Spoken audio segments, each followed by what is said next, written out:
Welcome to the Mechanical PE Exam Prep Podcast, the podcast where I give mechanical engineers like you the tools and motivation to get your professional engineering license and take your career to the next level. In this episode, I talked to professional engineer Sean Boston about his experience preparing for and passing the mechanical PE exam after moving to the US from Australia. We discussed the unique challenge that international engineers face when having to do US Customary Units and the importance of flagging questions to revisit later as a key exam day strategy. So with that, here's my chat with Sean. Why don't we start out, just share a bit about your background. I think you started out in Australia or New Zealand? Australia, yeah. Australia, Yeah. and you went through their process to get whatever their version of the PE is already, right? Yeah, I think it's probably hanging on the wall. There you go. There you go. And that is it the PE on the other side? Yeah. No, that's actually my wife's, the PE Okay. is in the office. So, yeah, no, So, so I started off many, 30 plus years ago. It's a little bit different in Australia. When you graduate from a university that is accredited by the institute, you essentially become already a professional engineer, but so you get one of those sort of certificates, so long as your university's met all the requirements. Then after a period of time, you can apply to be on the NER, the National Engineering Register.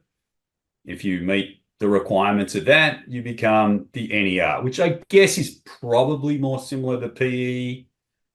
right. Mostly people that wouldn't even attempt to get onto that until after at least 5 or 10 years. Right. So you have to have a substantial amount of experience. Yeah, you've got to have, customer recommendations. You've got to submit a body of work that is backed up by customer testimonials and all that sort of stuff. Wow. Then the next step is chartered engineering, which I don't think there's really an equivalent here. Maybe there is. What's above your PE? What do you have? I don't know that there is anything. Yeah. So then you can become chartered, and that gives you the opportunity to assess other people to become on the Oh, wow. NER and all that sort of stuff. There's no Yeah. sitting an exam. There's a pretty rigorous interview process that, to be honest, I don't know which one's better. I don't know. Yeah, we can probably talk about that again later if you like. But so once you've chartered, then after that, they have that, like there's a whole bunch of things that are like fellowship, and they're nothing more than sort of being recognized by the institute for years of service. So we sort of really only have NER and chartered as the two equivalents, if you like. So Yeah, the only other time I've encountered that term chartered engineer is from doing some work in the UK. So I think maybe parts of Europe use similar terminology, but I'm not sure if their standards or processes are similar or different to how they do it in Australia. But that is something that's come up for me in meetings and kind of making new introductions with engineers. Like, okay, this person's a chartered engineer, and I was like, oh, what's that? And it's kind of like the British version of a PE. So so you went through that process, a while ago. a long while ago in Australia. And then came obviously over when I moved here, at the time, I didn't even know there was a thing. Are you familiar with the International Professional Engineers thing? Not much, no. So there's a relatively new thing, from what I understand, that if you are an international professional engineer, you go through that, then that's recognized by pretty much the whole world. So that's kind of like so if you see int.pe after people's names, that means they've done the International Professional Engineers accreditation. So, but you probably can't do that first, though, right? Well, the Delaware Association, they said they would have accepted this international PE if I'd had that. They would have, and I didn't even know it existed. So I was like, oh, well, I obviously don't have that. So yeah, I have since seen it on a few letters. In fact, most of the so I'm still obviously a member of the Institute of Engineers and still chartered in Australia. And really, I just pay a bunch of fees for it. And they make sure that I'm still continuing my practice. But I do see it on like a lot of the letterheads from those people when they communicate. So INT PE. Interesting. Yeah. But yeah, so I did that process. And then when I came over here, I'm a firm believer that I don't, we got another guy who will be signing up for your course lately, Lane Schultz. But I don't understand why all engineers wouldn't go to the trouble of, getting their PE. It doesn't make any sense to me that you would be a bit like doing a medical degree and not getting, a license to practice medicine. Like, what for? Just an academic exercise in knowing a bit more about engineering. That you go and do an engineering degree and then don't do the PE. I mean, okay, it's a fairly rigorous undertaking, but Yeah, if that's your career direction. I mean, if you're on the fence and you're kind of working in that direction and maybe you're going to shift to something else, then maybe you don't do it. But if it's what you want to do for your career, then it's like a natural progression. But, I can say that I'm pretty biased. I don't know if folks would necessarily agree with that right away. But yeah, I think for anyone that's 5+ years in, certainly they are yeah, continuing to do the work. They're continuing to work in the field. It makes a lot of sense. yeah, yeah. I mean, I do. I mean, obviously, having not studied engineering here, I do question the FE thing, though. I think that's a bit of an insult to the engineering, study, at university, that they don't trust the course that you've done. Right.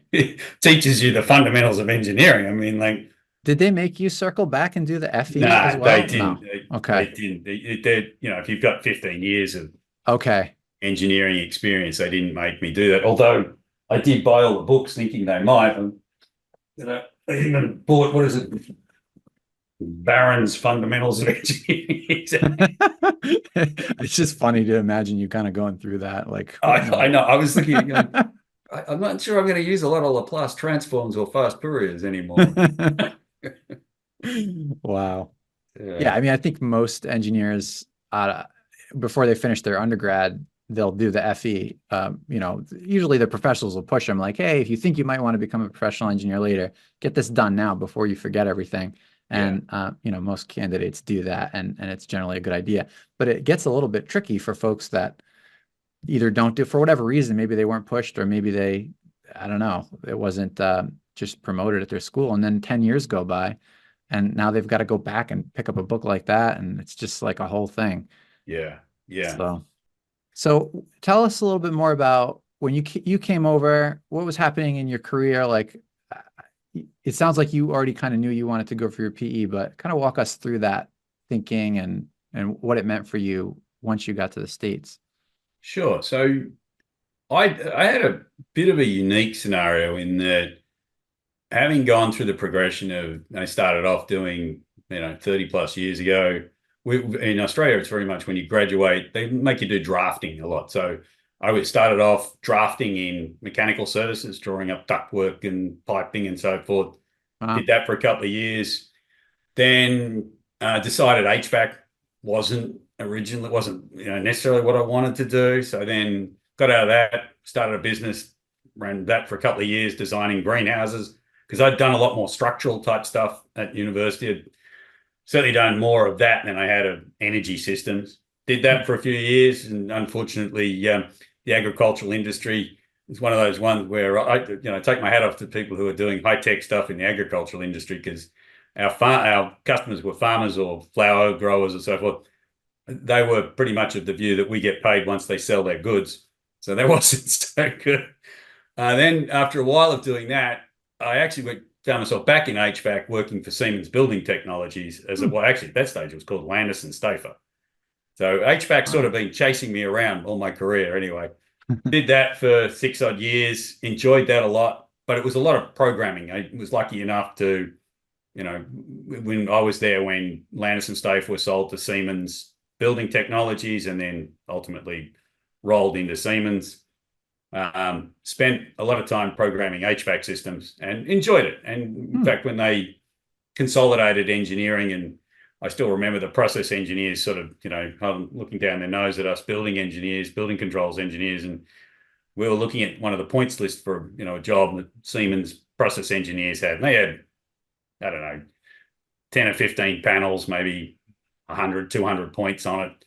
And they're like looking over at us, and we're like, yeah, we have like 80 panels and several Thousands of points. thousand Yeah. points. You're like, okay, they're all pretty similar, but our networks are far more congested than yours. And they're like, oh, suddenly had a bit more respect for us building controls engineers. Yeah, controls is one of those things that seems like it should be very simple, but Yeah. there's a lot that goes on behind the scenes. So after 6 years in that, and then spent 14 years at a medical devices company, actually wanted to get back more into the structural stuff, so programming for a while. That company actually had three divisions. They had a medical devices division, a mechanical services division, and a kitchen, commercial kitchens division. So I got a chance to design pressure vessels for the medical devices division. I also wrote the software for the medical devices. And I'll tell you what, getting audited by the likes of the Therapeutic Goods Administration for medical devices directives is, you want to make sure your software is well documented. Let's put it that way. Was lucky enough to actually end up the CEO of that company. So I ended up Wow. being promoted to CEO. Company's name's AE Atherton and Sons. They're a 130 plus year old family owned company out of Melbourne. They had divisions all around Australia. We made everything from steam generators, autoclaves, pantograph arms, they did all sorts of stuff, bedpan flushes. The mechanical services division, which again, as I said, HVAC's been chasing me around all my career. I ended up actually doing their NEB, became their certified NEB balancing, Oh, wow. hydronics and air balancing manager. So the company got certified, and I really enjoyed that. That was, again, like I say, HVAC's always been in the background. I got to go out in the field, setting up pitos and manometers and, using Turin Anderson stat valves to set constant pressure in circulating loops and Yeah. starting up systems. And again, obviously with the background from at Siemens doing the From the control controls work. systems, Yeah. it really helped knowing, what the startup was going to be. So yeah, anyway, we actually ended up closing down the mechanical services division around the same time we shut down the commercial services division. It was around the sort of time of the GFC, and really Mm. we wanted to concentrate on the medical devices, and it was becoming a far more profitable side of the business, the service and all that sort of stuff. And it was also at that time that it was one of those sort of things where the board comes to you and says, would you like to be the CEO? And you're like, boy, I can see the economic horizon is pretty, it's pretty rough, but yeah, Right. an opportunity. Yeah, and Spent, you had to be thinking about how to navigate that, and all of a sudden it's not just technical challenges, it's very much wearing the business hat and yeah, yeah. muddling through that. That's amazing. That was 7 years in the role there, and really an opportunity came around 2018. My brother he worked at Wisfus here, one of the banks in Delaware that actually financed a project for the company that I now work for. And anyway, I was over here, or I think around 2018, and kicking around with him. And he said, hey, look, if you're ever interested in, maybe getting back into a bit of engineering, because I had sort of, I have a view, and maybe it's just personal. I think CEOs, they run out of good ideas, and I had a bunch of good ideas early on that helped us get through the GFC and set the company up pretty well. I thought I was starting to get a bit stale in the position, and was actually wanting to get back more into engineering, which is what Hmm. I've always enjoyed doing. And Wow. I was mentioning that to my brother, and anyway, he set up an interview, and next thing I know, I've got a position as the engineering manager at M. Davis and Sons, which coincidentally is a 150-year-old family owned company out of Delaware. We just moved to PA, and they were very keen. I explained to them, look, I don't want the role of CEO. You already got a CEO in place there. If you want some bad ideas on how not to do things, I can give you some advice on that.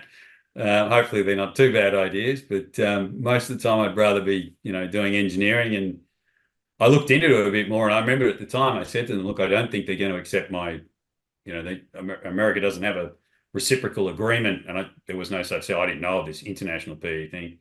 I said, I think I'm going to have to go and, sit the PE exam. And they were like, oh, well, how do you think you'll go on that? And I said, well, I don't know. I mean, it's it's all in units that I don't really like. Right. That's a super interesting aspect of this. You could be a seasoned engineer who knows all the concepts and has kind of seen it and done it. But now all of a sudden you got to do it in US customary units, which are so much harder. Like I think going the other way is not so bad because SI Yeah, units make a lot of sense. But to go from SI to US customary is yeah. I fun really times. found that the hardest thing is the fact that you just use pounds. You don't use your slug or the equivalent newtons. Right. Yeah, We don't like distinguish. We yeah. And just throw pounds around and don't clarify which pounds it is. it took me forever to get used to that. I think we even had a discussion one time, when to use GC to cancel out G. So the units, even though 32.2 divided by 32.2 gives you one, it doesn't matter. You still got to get rid of the units. So you've got, yeah, Yeah. I do. I take my hat off to, first of all, you guys are really good at fractions. The way you can multiply 16ths and 15ths and 60, sorry, it's not 15ths, that would be me. That's 16ths and 8ths and 64ths and 32s to come up with, you guys are really good at doing that quickly. And And necessity is the reason for it. I'm sure yeah, nobody would naturally be good at that if they weren't forced to constantly from right away freshman year of college. It gets drilled into us. So yeah. Yeah.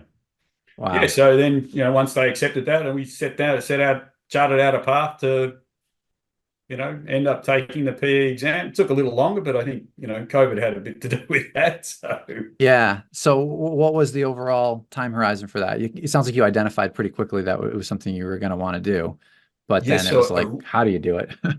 originally I wanted to do it in 2020, so just over 18 months after arriving.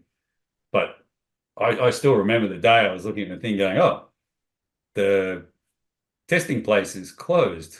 Hmm. And no signs of opening anytime soon. And then you have sort of 12 months where you don't touch anything. You sort of, I mean, you don't forget it all, but, I sort of let it lapse for a while. And then Hmm.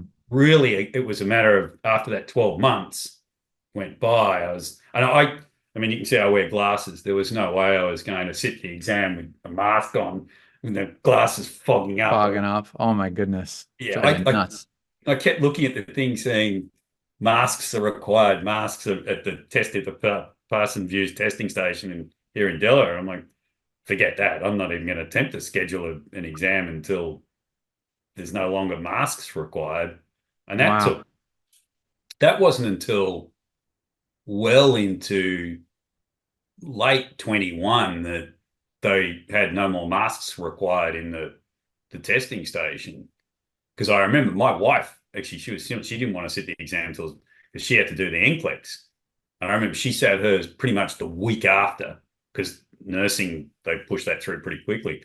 I remember getting on trying to schedule an exam and it was Backlogged. scheduled. Yeah, it was backlogged for ages. Wow. Okay, I'm going to sign up for another course. That was when, at that time I signed up for your course, got some more reading and really got stuck into it. So it was really probably about 14 months out from sitting the exam was when I really decided, this is something I'm going to do every weekend. At first, it was twice a week, after work, a couple of hours, and then maybe all of Sunday afternoon.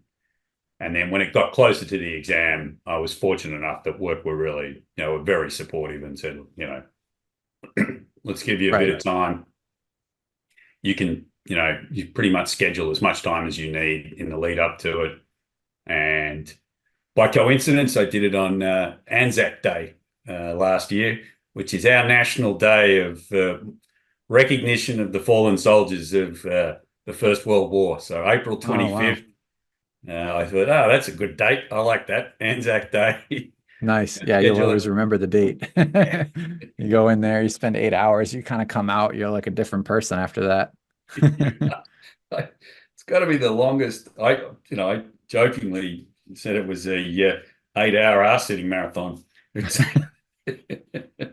Yeah. did you feel prepared? What were some of the, I mean, it sounds like you had a good study ritual going for a number of months leading up, and you kind of increase the amount of time that you were spending as you got closer.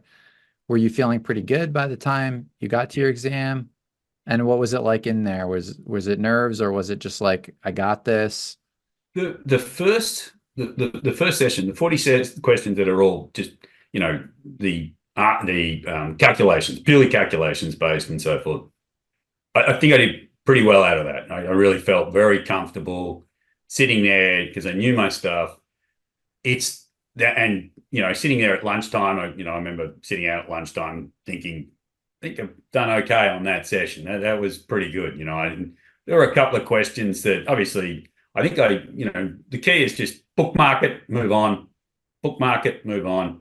And then when you come back, because they do give you a lot of time. I don't think that anyone could ever accuse them of not allowing you enough time to actually be able to check your work. And I still finished, I still had half an hour, and I'd bookmarked I think I bookmarked at least 12 questions, went back and was able to work them through. There was only a couple that got me, one on dampening. I was looking at that and going, hang on, I don't know if this one's right. This doesn't, it's always that, you get an answer and you're looking at the four answers going, well, none of mine line up. So that's it. Right. You're always going to have a couple like that. And like you said, I like what you said there. It's like, you got to be kind of liberal with just flagging a question to come back to. Don't worry about it. Even if you flag 12, like that might sound like a lot. Some folks might be listening to this and say, oh, 12 questions, but if it's even if you kind of know how to do it, but it's going to take a substantial amount of work or time, you may just not want to burn up that mental bandwidth right now. It's like, no, let's crank through 28 questions that I know exactly how to do, put those in the bag. And then now you've got probably still an hour and a half, 2 hours to play around with these last 12. Exactly. And that was exactly how it was. I mean, and like the other thing too is, if you know the book, the thing well enough. The reference handbook, yeah. Yeah, you almost you can go straight to where the formula is that you're going to use.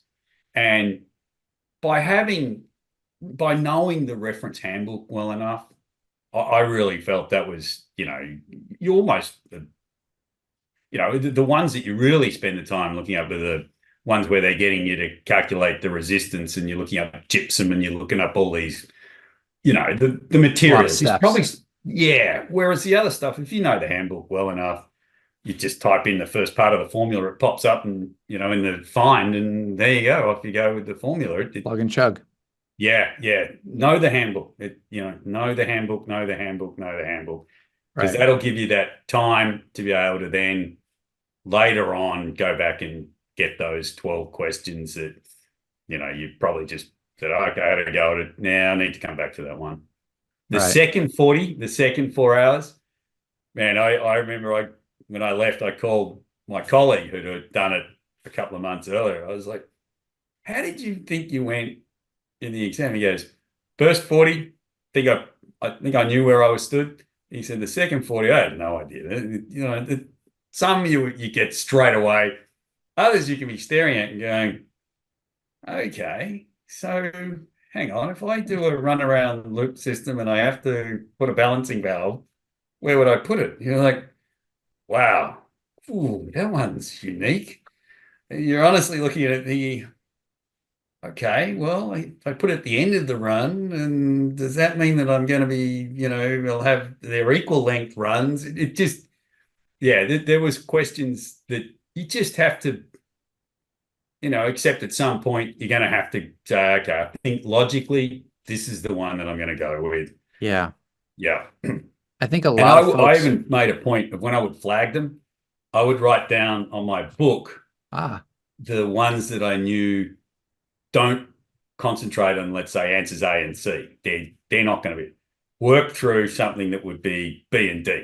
Okay, so I'd write down the ones that I'd look at, and then I'd try and plug in a scenario that was for B or a scenario that was for D, and you go, okay, that makes sense. That's what I need to do. Whereas going back to it and not, and going through all four of them again. So yeah, that was a good tip. And I think I saw that on, I don't know, one of the things when you're going back to your questions, a second time. The first time you've done it, have a reason why you're knocked out, the two that you knocked out, or the one you Right. knocked out. So you're not going to try and work through all four scenarios again. And that's the thing with the second 4 hours of the exam. It's mostly sort of, scenario type arrangements, and, you've got to use your experience or what you've read.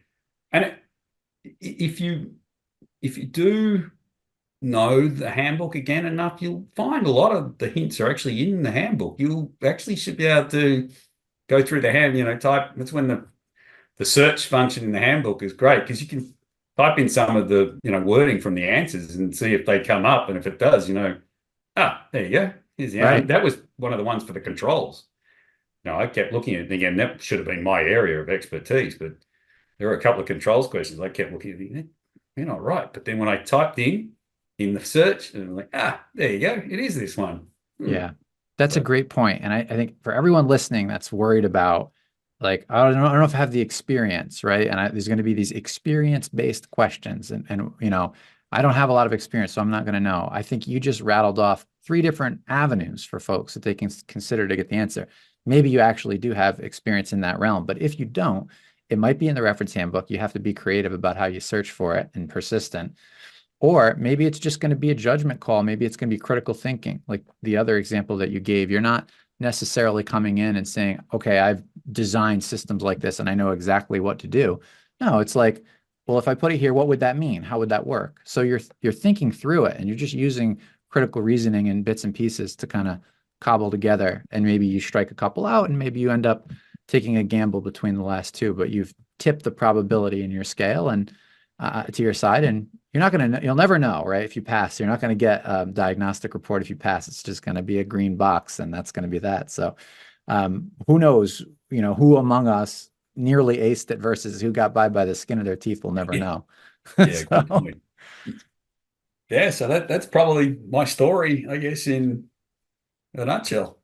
that's awesome. So much good advice for folks in there, and just kind of rehearsing what the process is going to be like on the day, and what it's, and then yes, I guess success from there. The rest was history. You probably found out a week or two later that you had passed. And Absolutely.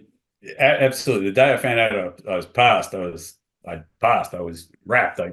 Because of exactly that. That second 40 questions is, you enough know, to make you wonder, how am I yeah, doing yeah. here? And I'm right in saying, on it, Dan, that you got to get at least a 70 or something, don't you? Is that right? Or No, I don't no one knows. It's an know. urban legend.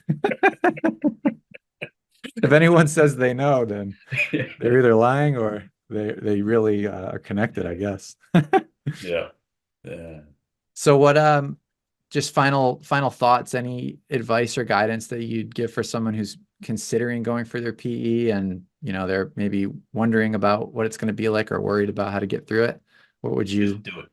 just Just do do it. it? Yeah. Don't put it off. Just do it. And honestly, I will say, obviously I graduated over 30 years ago. Um, it is almost like redoing an engineering degree to an extent, in the sense of you go back through so much good stuff that you reuse. I can honestly say I use that handbook thing at least 4 times a week. Wow. I'll, I'll open it up, and it's just got so many nuggets of gold in there. I was doing a thermal analysis for a methanol, a flare gas to methanol system recently, where they wanted us to look at, heat exchangers and so forth. Man, the numbers of brown numbers, I'm looking them up in my book and doing the calculations on the shell and tube, and also, what the overall heat transfer coefficients. And yeah, so you definitely go and do it. And if you failed, so what? Just like do it again.